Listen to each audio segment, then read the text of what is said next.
Praise the lord. దేవుని నామమునకు మహిమ కలుగును గాక. ఈరోజు దేవుని వాగ్దానము, నా ఘనమైన నామమును నేను పరిశుద్ధపరచుదును. వారి ఎదుట మీ యందు నేను నన్ను పరిశుద్ధపరచుకొనగా నేను ప్రభువగు యెహోవానని వారు తెలుసుకొందురు. ఇదే ప్రభువగు యెహోవా వాక్కు. యెహెజ్కేలు గ్రంథము 36వ అధ్యాయము 23వ వాక్యము.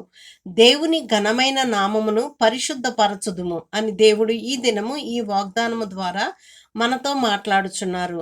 ఆఖరిలో జరిగే ప్రార్థనలో మీరు కూడా ఏకీభవించండి.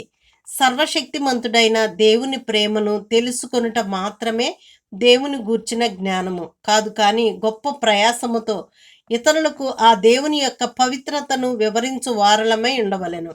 ప్రభువైన యేసే మన యొక్క విమోచకుడు అని తెలిసినప్పటికీ ఆయనను మనము మన చుట్టూ ఉన్న వారిని సంతోషపెట్టుటకు దేవునికి విరోధమైన మార్గములలో ధైర్యముగా నడుచుకొనుచున్నాము మరియు ఆయన యొక్క పరిశుద్ధ నామమును అపవిత్రపరచుచున్నాము. ఇలాంటి కపటమైన వేషధారణలో నడుచు ఒక ప్రత్యేకమైన కుటుంబం కలదు. వారు క్రైస్తవులే, కానీ అన్యజనులలో ఉన్న తమ స్నేహితుల నిమిత్తము వారు అన్యుల మార్గములలో నడుచుకునేవారు. వారు ఆత్మవంచన చేసుకొనుచు జీవించేవారు. అటువంటి సమయములో దేవునికి ఎంతగానో అర్పించుకొనిన వారి సంఘ కాపరి ఈ విషయము తెలియడంతోనే వారి ఇంటికి వెళ్ళి ఎవరైతే చపల చిత్తమైన మనసు కలిగి ఇందురో ప్రభువు వారిని అసహించుకొనును, మరియు ఎవరైతే నిజముగా ఆయనను ప్రేమించి నడుతురో వారిని మాత్రమే ఆయన ప్రేమించును అని పలికి ఆయన ప్రేమను గూర్చిన మర్మమును ఎంతో దైవిక ప్రేమ కలిగిన హృదయముతో వారికి బోధించెను.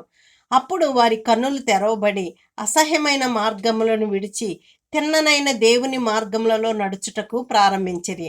వారికి ఎన్నో అవరోధములు కష్టములు కలిగినను ఎంతో ఉత్సాహముతో ఇంకా ముందుకు దేవునిలో నడిచిరి. ఇలాగు చేసి పరిశుద్ధ జీవితం యొక్క సంతోషమును ఆస్వాదించిరి. ప్రియమైన వారలారా, మీరు కూడా పూర్తిగా మీ జీవితములను ఆ ప్రియ దేవునికి అర్పించి ఆయన యొక్క దైవిక పరిశుద్ధతను ఆస్వాదించుడి. ప్రార్థన. ప్రేమగల మా ప్రియ పరలోకపు తండ్రి, సకల ఆశీర్వాదాలకు కారణభూతుడమైన మా ప్రియ ప్రభువా, ప్రేమగల రక్షకుడ, పరిశుద్ధ జీవితమును జీవించుటకు కావలసిన కృపను అనుగ్రహించి మీ నామమునకు మహిమను తెచ్చుటకు మాకు సహాయము చేయుము. మా కరములు పట్టుకొని మమ్మల్ని నడిపించండి తండ్రి. ఈ దినమంతయు కూడా మమ్మల్ని మా కుటుంబాల్ని మీ పాదాల చెంత పెట్టుచు ప్రభువైన యేసుక్రీస్తు నామములో ప్రార్థించి అడిగి వేడుకొని పొందుకొని ఉన్నాము తండ్రి. ఆమెన్.